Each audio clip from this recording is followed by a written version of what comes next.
네, 여러분 안녕하세요. 문 선생입니다. 누구는 아파트 가격이 오른다고 하고, 누구는 내린다고 하고 있습니다.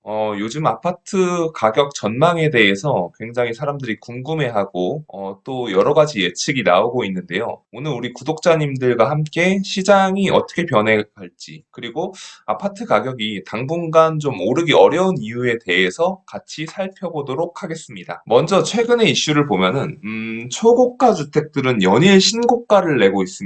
반면에 매매가 좀 어려운 다주택자분들, 특히 일시적 2주택에 해당하시는 분들은 매매가 안 되니까 일단 비슷한 급길이의 아파트를 좀 맞바꾸자, 이런 아주 특이한 사례들까지 좀 나타나고 있다는 기사가 나오고 있고요.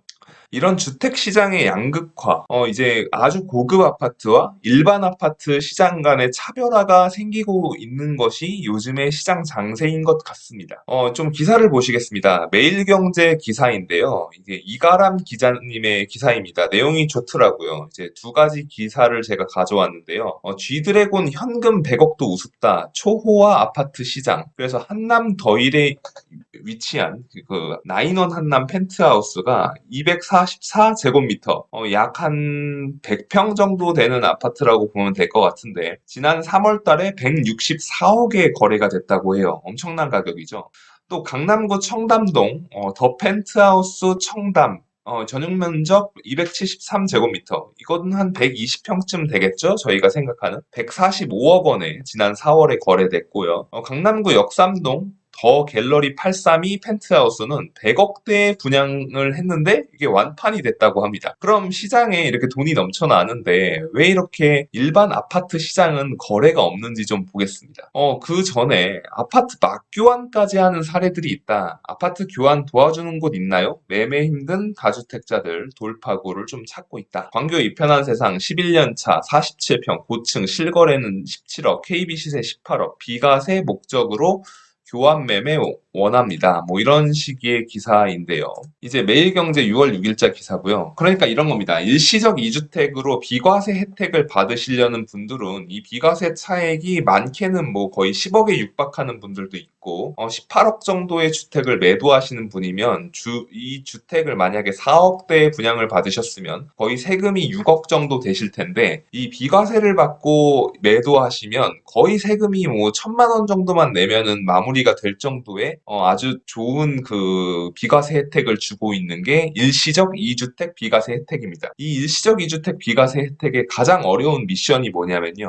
타임 어택입니다. 제 날짜에 집을 딱 팔아야 돼요. 그런데 요즘 이렇게 거래가 안 되니까 제 날짜에 나는 빨리 팔아야 되는데 그게 안 되니까 막교환이라도 해서 일단 등기를 넘겨놓는 그런 효과를 노리겠다는 이제 그런 기사입니다. 그러면 시장이 언제부터 이렇게 멈춰서서 거래가 없으니까 사람들이 막교환까지 하는 일들이 일어나고 있나라고 좀 되돌려서 좀 알아봅시다. 2021년 9월을 기억하시나요? 그때 이제 중국의 헝다 사태라는 게 터지면서 중국 부동산 시장이 2008년 미국 글로벌 금융위기를 일으켰던 미국발 서브프라임 사태 같이 전개될 것이다라고 예측하는 분들도 계셨었거든요. 그때 당시에 2020년 3월에 코로나로 인해서 한국은행이 금리를 0.5%까지 내리고 엄청난 돈을 시중에 풀었고 정부와 뭐 지자체별로 재난지원금 명목으로 엄청나게 돈을 풀었습니다. 이 돈들이 아파트 시장으로 흘러들어와서 굉장히 주택 가격을 끌어올렸었는데요. 가계부채가 심각해지니까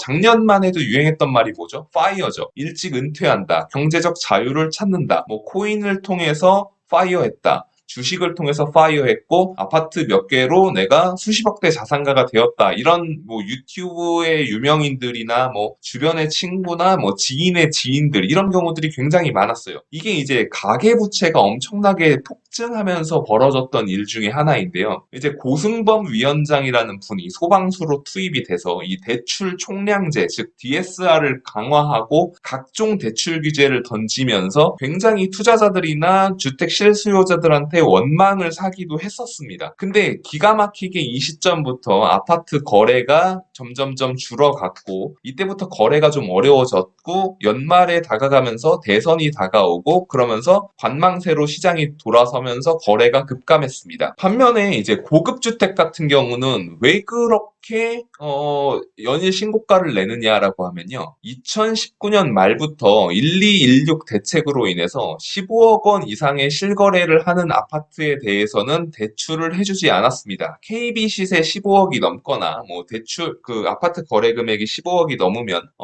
은행에서 대출을 0% 해줬습니다. 그러면 그때부터 15억 원 이상의 고급 아파트 시장은 이미 대출이 없는, 즉 일반인들이 접근하기 어려운 고급 아파트 시장으로 움직인 거죠. 그러면 다시 생각해보면 2021년 9월부터 고승범 위원장이 오고 가계부채를 조일 때 이 15억 이상의 아파트들은 상관이 없었다는 거예요. 우리는 이미 2년 가까이 대출 없이 거래가 되는 물건들이고, 그렇기 때문에 가계부채를 조이더라도 그렇게 큰 타격을 받지 않아라고 했던 거죠. 근데 집이라는 게 일반 아파트 시장에서는 무슨 돈으로 사는지에 대해서 생각해보면 지금의 현상이 잘 이해가 갑니다. 첫 번째, 소위 말하는 갭 투자라는 거를 할 때는요, 세입자들의 전세금을 통해서 집을 매수합니다.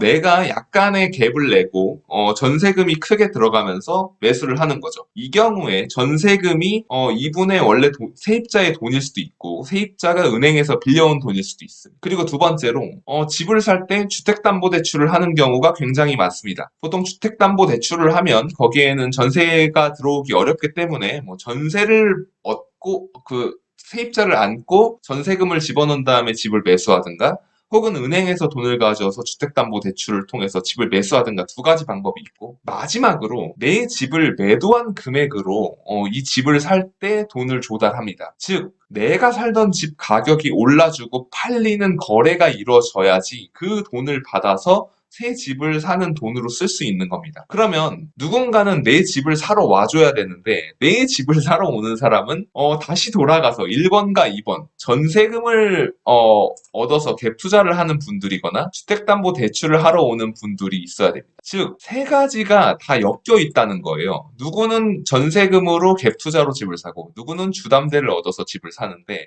상급지로 이동하시려는 분은 내 집을 판 돈과 주택담보대출을 합쳐가지고 사고 싶어 합니다. 그러면 내 집을 판 돈이 나오려면은 내 집을 사러 오는 사람이 주택담보대출을 얹거나, 내 집을 사러 온 사람이 새로운 세입자를 들여서 전세금을 조달해야지 갭 투자를 할 수 있게 됩니다. 그렇게 내 집을 매도해야 상급지로 가고, 내가 상급지로 가야 상급지에 사시던 분은 또 그 집을 판 돈과 주택담보대출을 합쳐서 상급지로 이동을 하고요. 혹은 전세금을 보태서 본인은 전세를 가시면서 다른 세입자를 들여서 새 집에 세입자를 두고 자신은 본인의 집을 판 돈으로 새 집을 사는 그런 경우가 이루어져야 하는데, 2021년 9월부터 이제 금융을 조이고 금리가 올라가고 DSR 규제를 시작하니까 사람들이 집을 사기가 어려워지기 시작한 겁니다. 즉 집을 무슨 돈으로 살까? 그건 이제 금융에서 자금을 조달해 왔었는데 그 부분을 조달하기 어려워지니까 거래가 멈춰선 겁니다. 그러니까 이중 기사가 나오고 있는 이유는 바로 그건 거예요. 양극화가 될 수밖에 없는 이유는, 원래 2019년 12월부터 대출 없이 집을 사시던 분들은 갈 길을 가시는 거예요. 원래 우리는 은행에서 대출 안 해왔고 갭으로 사던 것도 아니야. 그냥 우리는 우리 돈으로 샀고, 그러니까 더 좋은 주택으로 우리끼리 그냥 거래를 할 거야. 이런 시장이 열리고 있는 거고, 그 상황에서 또 인플레이션, 뭐 자재값이 상승하고 인부의 인건비가 상승하는 부분들이 또 집값에 반영이 될 것이고, 토지 가격 역시 계속해서 상승하고 있기 때문에 결국에 집값 상승은 불러오게 됩니다. 하지만 이거는 이제 가치의 상승인데요. 즉 주식으로 말하면 팔 수 없는 물건들의 가치는 어쨌든 올라갈 수 있잖아요. 이게 거래가 돼야 돈인데, 흔히 말해서 팔려야 돈이지라는 게, 내가 원하는 시점에 내가 원하는 가격으로 손쉽게 매도가 돼야 된다는 게 팔려야 돈이지라는 뜻입니다. 근데 지금같이 큰 빚을 내기 어려운 시기, 왜냐하면 정부에서 가계부채를 쥐고 있고 그리고 금리를 전 세계적으로 올려서 사람들이 대출하기 무서워하는 지금 이 시점에서 이렇게 대출 없이 사던 집들은 인플레와 토지 가격 상승으로 연일 신고가를 내면서 움직이지만, 일반 아파트 시장은 거래가 어려워진 거죠. 금융을 조달하기 어려워지니까 거래가 어렵고, 그러니까 집이 안 팔리게 되고,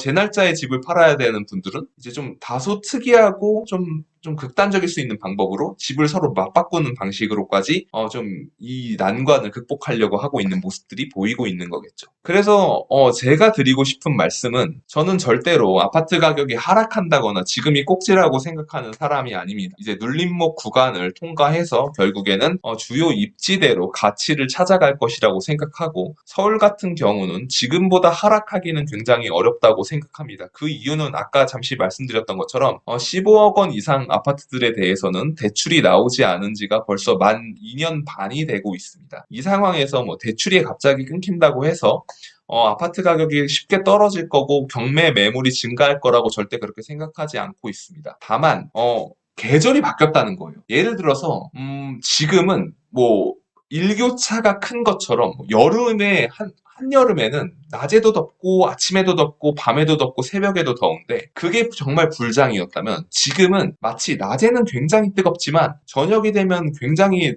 바람이 선선하고 시원한 그런 날씨처럼 모든 아파트가 다 오르던 시절이 아니라는 거죠. 즉 양극화가 심화되는 것이 지속될 것이라고 저는 생각합니다. 그러면서 일반 아파트 시장은 관망세가 지속될 거고요.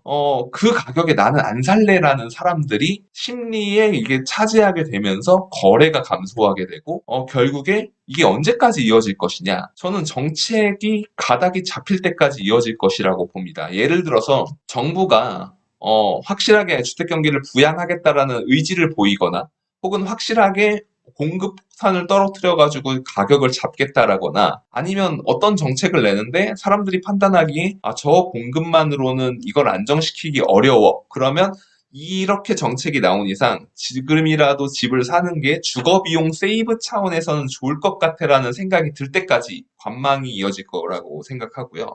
중요한 게 사람은요, 아파트를 사든 주식을 사든 오를 것 같을 때 삽니다. 내릴 것 같은 주식과 내릴 것 같은 아파트는요, 절대 안 삽니다. 뭐 사람들이 그렇게 얘기하잖아요. 좀 아파트 가격 좀만 내리면 살래. 내려가기 시작하면요, 절대 안 사는 게 아파트하고 주식입니다. 내가 이 아파트를 샀을 때 두렵지만 내가 먹을 게 보여야 내가 수익을 낼 수 있는 그 구간만큼이 보여야 매수를 하게 됩니다. 그런데 아파트 단지들별로 저기는 저 가격보다 더 올라갈 것 같지는 않아. 그 돈이면 차라리 저 A 입지로 갈래, B 입지로 갈래. 이렇게 되면은 우리가 생각하는 그 아파트는 거래가 안 되고 사람들이 생각하기에 그 돈이면 차라리 저기 가겠다 할 때 저기가 올라가게 되는 현상이 나타나게 되죠. 이럴 때 그럼 개인들은 어떻게 대처해야 되느냐를 좀 다시 한번 짚고 넘어가겠습니다. 모든 아파트가 오르던 시절은 이제 완전히 지나갔습니다. 변화할 지역, 즉 이 지역에 교통망이 들어서면서 일자리와 주요 일자리와 연결되면서 수요가 증가할 지역, 혹은 이 동네에 새롭게 신축이 들어서면서 신축 아파트라는 상품을 보고 들어오는 경우, 그리고 마지막으로 대규모 혹은 소규모일지라도 시와 당국이 주도하는 정비 사업을 통해서 주거 환경 자체가 좋아질 곳, 이런 변화하는 지역은 아직까지도 볼만하고, 또 정책이 가라는 곳. 예를 들어서 정책이 가라는 곳은 뭐냐면요. 문재인 정부 당시에는 비규제 지역으로 투자하는 거에 대해서 규제를 덜 했어요. 그러면서 그쪽으로 돈이 몰리는 풍선 효과라는 부작용이 나타나기도 했지만 그 많은 유동성들이 투기 과열지구나 투기 지역으로 안 들어오게 되면서 상대적으로 투기 지역과 투기 과열지구로 분류된 주요 입지들은 상대적으로는 안정이 되었던 모습들이 있었거든요. 즉 정책이 가라는 곳으로 가서 투자자들끼리 물건을 주고받으면서 가격을 올렸던 그런 투자 패턴. 그리고 마지막으로 정부가 임대 가격이 계속해서 올라가기 때문에 시장을 안정시키기 위해서 임대사업자 정책, 뭐 몇 평 이하의 어떤 아파트를 사면은 비과세를 해주겠다. 뭐 이런 정책이 밀어주는 곳, 그런 곳으로 좀 가면 좋다라고 생각이 들고요. 마지막으로 총알을 아껴야 됩니다. 굉장히 부자분들이 아니고 이제 월급쟁이가 재테크 차원에서 내 집 마련이나 뭐 아파트 투자를 한다고 칠 때는요. 많지 않은 총알을 잘 쏴야 합니다. 그저 투자하고 싶은 마음 그리고 열심히 해야 한다는 그 강박에 총알을 적이 나타나지도 않았는데 허공에 사냥감이 없는데도 탕탕탕 쏘고 정작 중요한 사냥감이나 적이 나타났을 때 정작 필요할 때 총알이 없으면 그게 가장 난감한 거거든요. 그렇기 때문에 단순히 열심히 한다는 거는 슬기롭고 효과적으로 한다는 거지 몸과 마음이 그냥 바쁘기만 하고 뭔가 했다라는 느낌을 주는 게 열심히 했다라는 게 아니라는 점을 좀 생각하면서 총알을 아껴서 무조건 아끼자는 건 아니고 현명하게 필요할 때 잘 쓰자라고 생각해 봅니다. 오늘은 이제 아파트 가격 자체가 왜 이렇게 횡보를 하고 있고 당분간 오르기 어려운 이유들에 대해서 좀 살펴봤습니다. 영상 도움 되셨으면 좋아요와 구독하기 부탁드리겠습니다. 오늘도 시청해 주셔서 감사합니다.